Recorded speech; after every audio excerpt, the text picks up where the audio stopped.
Hey guys, Brian from JB Custom Woodworking here again. Today we're going to take a look at the master rip fence on the new Harvey HW110S series table saw. So this is the master rip fence, and this has got to be the smoothest riding fence that I've ever seen. Most fences, like the one on my old General, attached to the front rail but simply rode along the surface of the table. This one actually runs on some nylon pivots. So there's two here and there's one at the back of the fence, and that's what allows this thing to move so smoothly. Now mine has a 52-inch outfeed tape on it. There are smaller models with a 36-inch, and this one has the ability to do a high and a low fence. So basically, if you undo these two knobs,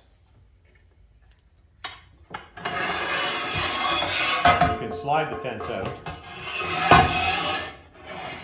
and slide it back in the lower position. And I'll just move the camera so you can get a better look at what that looks like.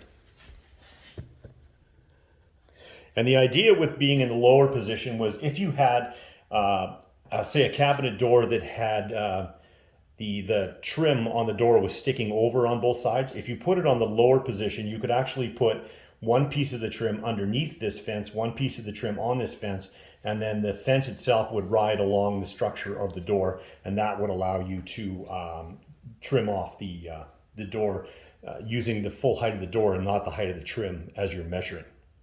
Now, the one thing I did that kind of annoyed me, and I'm going to have to see if I can make this look on the camera here.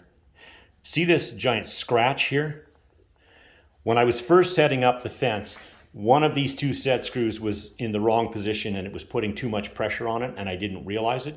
And as I slid the saw along the fence, I actually put a scratch in the plastic coating that's on this front rail. So that's going to be there as a reminder for me that even when you're playing with expensive toys, you can still make mistakes.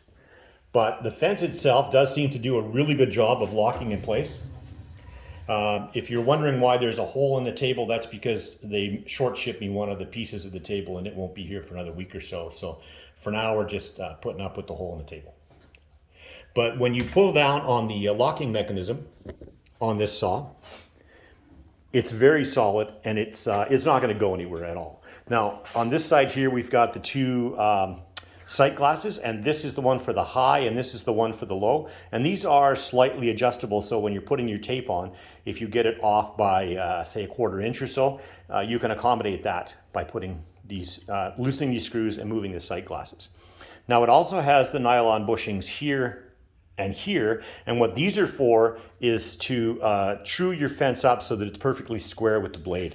So basically what you do, run this over until it's either right into the miter gauge slot or the seam between the outfeed table and the main saw body.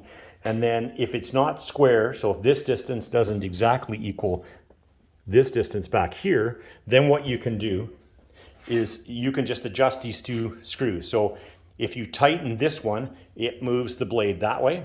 And if you tighten this one, it moves the blade this way. And that allows you to achieve perfect squareness with your saw. And so far, it looks like out of the factory, it came really close.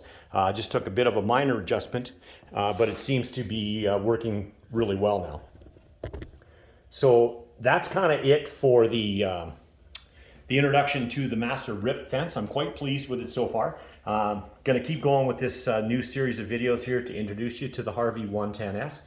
And if you have any questions, please hit them in the comments below. Subscribe to the channel and hit the like button, and it'll help us keep the channel growing. Thanks for watching.